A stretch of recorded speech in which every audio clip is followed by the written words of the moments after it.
सरकार ने अपनी नीतियों को साफ करते हुए एकदम कड़क फैसला लिया और आरएएस परीक्षा को स्थगित नहीं किया गया। लेकिन अभी भी राजस्थान में कुछ तमाम परीक्षाएं हैं जिनको रद्द करने की, जिनको स्थगित करने की मांग उठ रही है।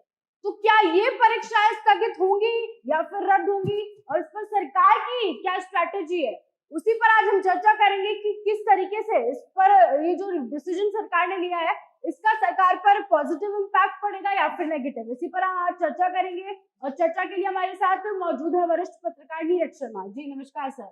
नमस्कार मैडम, बहुत बहुत धन्यवाद। जी हाँ, लंबे समय से ये कुछ दिनों से मांग उठ रही थी और बड़ी मजबूती से कि आरएएस भर्ती परीक्षा को स्थगित कर दिया जाए। भूख हड़ताल हुई, तमाम तरह के आंदोलन हुए, लेकिन इसका कोई असर नहीं दिखाई दिया। कल सरकार ने एक आदेश जारी करते हुए ये साफ कर दिया कि निर्धारित तिथियों पर परीक्षा होगी और इनको स्थगित नहीं किया जा रहा है। विशेष तौर पर आरएएस भर्ती परीक्षा पर फैसला आया कि उसको स्थगित नहीं किया जा रहा है, वो निर्धारित तिथि पर ही होगी। इससे ये सरकार की जो स्ट्रेटेजी रही है, वो मेरी समझ में ये स्ट्रेटेजी है कि पहले जो कंफ्यूजन का दौर विद्यार्थियों के अंदर पैदा हो रहा था उसको खत्म करते हुए साफ कर दिया गया है। दूसरा, गवर्नमेंट ने ये भी साफ किया है कि किसी भी तरह के पॉलिटिकल प्रेशर या जो आंदोलन से प्रेशर बनाने की कोशिश की जा रही थी गवर्नमेंट के ऊपर, उससे गवर्नमेंट कतई भी प्रेशर में नहीं आएगी। साथ ही साथ में ये भी कंफ्यूजन का दौर चलता था जब से मुख्यमंत्री भजनलाल शर्मा सीएम बने हैं और जब से भाजपा पावर में आई है, बड़ा कंफ्यूजन था कि पावर सेंटर कहाँ है। सब लोग तमाम तरह की बातचीत करते थे कि भैया कहते थे दिया कुमारी के पास बहुत पावरफुल विभाग है, उनके पास ताकत ज्यादा है, कोई कहता पार्टी सरकार चला रही है, कोई कहता दिल्ली से कुछ चल रहा है। तो इस फैसले से ये भी क्रिस्टल क्लियर हो गया है कि भाजपा के 40 विधायकों ने पत्र लिखे, डिप्टी सीएम ने पत्र लिखा, प्रदेश अध्यक्ष ने पत्र लिखा, लेकिन बावजूद इसके छात्र हित में जो असल में सही फैसला था वो सरकार द्वारा बड़े क्रिस्टल क्लियर तरीके से लिया गया और कतई भी 1% दबाव में नहीं आया गया। तो ये जो पावर सेंटर ढूंढ रहे थे उनको सीधा मैसेज चला गया है। सरकार पे जो प्रेशर वाली स्ट्रेटेजी से पॉलिटिक्स करने की कोशिश कर रहे थे उनको भी सीधा मैसेज चला गया है इस पूरे फैसले से। जी सर, अगर आप ये परीक्षाओं का आंदोलन वाला दौर देखेंगे तो अचानक से एक साथ उभरू है, सब लोग एक साथ ही हाइपर एक्टिव मूड में आ गए।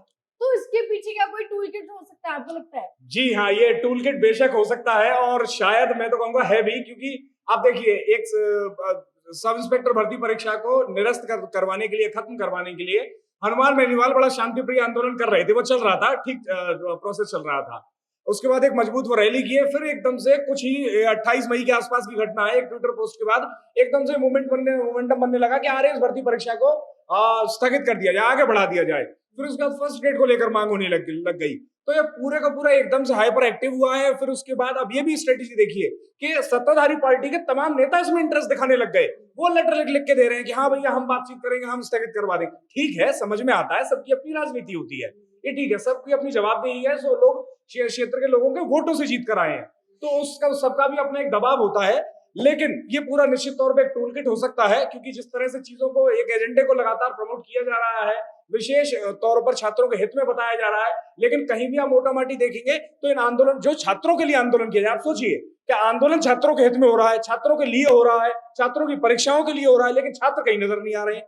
गिने चुने वही चेहरे हैं। वो आप हनुमान बेनीवाल की धरने प्रदर्शन में देख लीजिए, आरएएस के धरने प्रदर्शन में देख लीजिए, फिर उसका फर्स्ट ग्रेड में जहां जाएंगे वही लोग मिल रहे हैं, सेम चेहरे हैं मोटा माटी।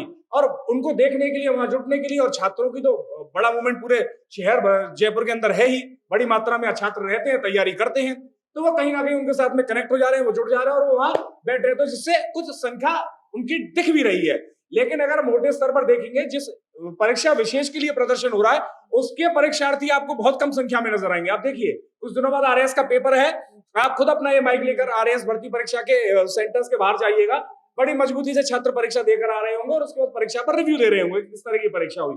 कोई भी बालक आपको परीक्षा स्थगित नहीं की इसलिए मैं पास नहीं हो पाऊंगा ऐसा कहते हुए मिल जाए तो मुझे दिखा दीजिएगा।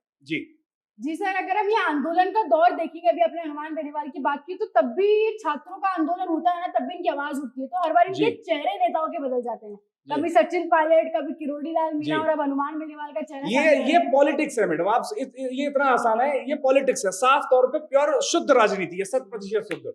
अब ये समझ लीजिए सचिन पायलट का जब आप नाम ले रही हैं, तो तब उनकी पूर्ववर्ती सरकार के टाइम पे वो आंदोलन किए थे, सत्याग्रह किए थे कि भैया भर्ती परीक्षा में ये हो रहा, आरपीएससी को भंग करो, ये करो, वो करो, उसको लेकर वो आंदोलन किए थे। कारण क्या था कि सत्ता उनकी है, पार्टी उनकी है, मुख्यमंत्री उनकी पार्टी का है, हाथ के निशान वाला, लेकिन बावजूद उसके सचिन पायलट की पूछ नहीं हो रही थी, जबकि वो इतने कद्दावर और मजबूत नेता है, क्योंकि उनके साथ में जो दोगला व्यवहार, दुर्व्यवहार अशोक गहलोत और तमाम उस नेताओं ने उस समय किया जो पावर में थे, उसकी वजह से वो नाराज होकर अपनी ही पार्टी के खिलाफ विरोध प्रदर्शन कर रहे थे। लेकिन असल में जब वो आज की डेट में विपक्ष में, अब वो विरोध प्रदर्शन करते हुए नजर नहीं आते।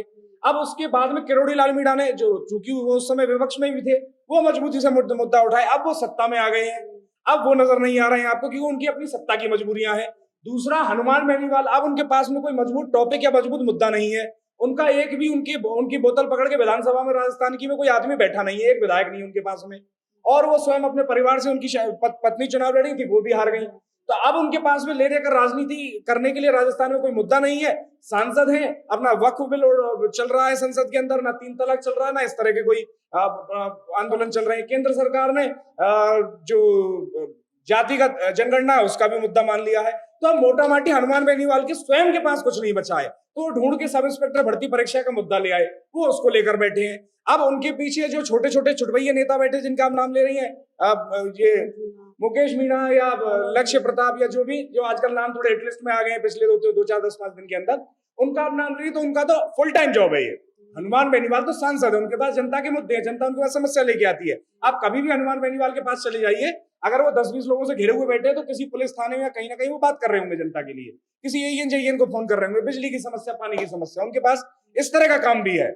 लेकिन इनके पास तो फुल टाइम जॉब ही ये है, जो ये छात्र नेता है या बनना चाह रहे हैं, इनके पास तो फुल टाइम जॉब ही है। ये सालों पहले अपनी ग्रेजुएशन कर चुके हैं। कोई इनसे ये पूछे कि भैया तुम्हारे इनकम के सोर्स क्या है, आप पढ़ाई की होगी आपने स्कूल के अंदर, फिर कॉलेज में की, आज आप जॉब कर रही हैं, अल्टीमेट गोल है पैसा कमाना, आज आप पैसा कमा रही हैं। इनसे पूछे तुमने पढ़ाई पूरी कर ली, तुम सब काम हो गए, यूनिवर्सिटी खत्म हो गई, तुम पैसा कहां से कमा रहे हो?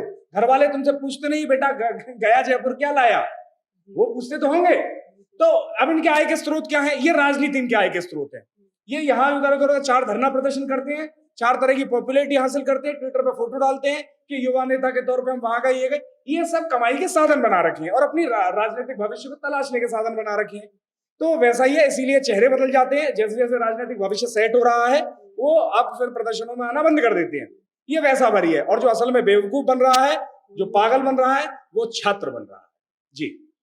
जी सर, तो ये जो आंदोलन का दौर राजस्थान में अचानक से उठा है, तो आपको लग रहा है क्योंकि आरएएस परीक्षा तो स्थगित नहीं हुई, भले ही वो लोग भूख हड़ताल पर बैठ गए, इससे पत्र लिखवा लिया, उससे पत्र लिखवा लिया, तो वो तो स्थगित नहीं हुई, तो अभी आंदोलन का दौर यहाँ पर थमेगा या फिर ये नेता, छुटभैया नेता, बड़े नेता हनुमान बेनीवाल जैसे इसको आगे ले जाते ही रहेंगे? देखिए, ये आंदोलन कम से कम तब तक तो चलेगा जब तक फर्स्ट ग्रेड की परीक्षा हो नहीं जा रही है। अब रही स्थगित होने की बात, आगे बढ़ने की बात, जो मुझे एक वाजिब मांग लगती है, वो लगती है पॉलिटिकल साइंस फर्स्ट ग्रेड का जो एग्जाम है वो क्लैश कर रहा है यूजीसी नेट के पेपर के साथ में। तो वो परीक्षा जरूर आगे बढ़नी चाहिए, और अगर हो सके, ये संभव है, फर्स्ट ग्रेड के बच्चों की अगर मांग है और ये मजबूत मांग उठ रही है और वो यूजीसी नेट के साथ क्लैश ही कर रहा है पेपर, तो ये हो सकता है कि फर्स्ट ग्रेड का पेपर आगे बढ़ा दिया जाए। सरकार ने अभी इस पर कोई फैसला लिया नहीं है, जैसे ही सरकार साफ करेगी हम भी चैनल के माध्यम से सभी को सूचित कर देंगे। लेकिन हाँ, ये कम से कम तब तक तो चलता रहेगा जब तक ये सारी परीक्षाएं हो नहीं जाती या फिर इनके स्थगन को लेकर कोई बड़ा फैसला नहीं आ जाता। और एक और चीज मैं इसमें जो जोड़ना चाहूंगा विशेष तौर पे, अब जैसे ही इस पर सरकार फैसला लेगी या फिर ये आगे बढ़ जाएंगे पेपर, विश्वास मानिए यही सेम नेता किसी और मुद्दे को लेकर कि अब इसमें इस जाति के ये कम पद हैं, इनको पदों को बढ़ा दीजिए, उस जिले में कम पद हैं उनको बढ़ा दीजिए, एज रिलैक्सेशन दे दीजिए, पिछली बार ये लेट हो गया था। और असल में ये पूरा आडंबर आंदोलन और ये नाटक रच के यही छात्र नेता है जो छात्रों के हितों का दोहन कर रहे हैं और इन पेपरों को, एग्जाम्स को लेट करवा रहे हैं और उनको ओवरेज करवा रहे हैं। नौकरी से अगर कोई छात्र वंचित है तो विश्वास मानिए इसी प्रकार के आंदोलन ही कारण है। सरकार जितना जल्दी पेपर कराएगी, उतनी जल्दी रिजल्ट आएगा, उतनी जल्दी आपको नियुक्ति मिल जाएगी। जी सर, बहुत शुक्रिया आपके तमाम विचारों के लिए। तो ये कुछ विचार थे और कुछ सरकार की स्ट्रेटेजीज थी और कुछ फैक्ट्स थे जिस वजह से परीक्षा स्थगित नहीं हो रही है। बाकी पूरे मामले पर आप क्या राय रखते हैं हमें कमेंट सेक्शन में जरूर बताएं, जानकारी को शेयर जरूर करें और बने रहे राजस्थान के साथ।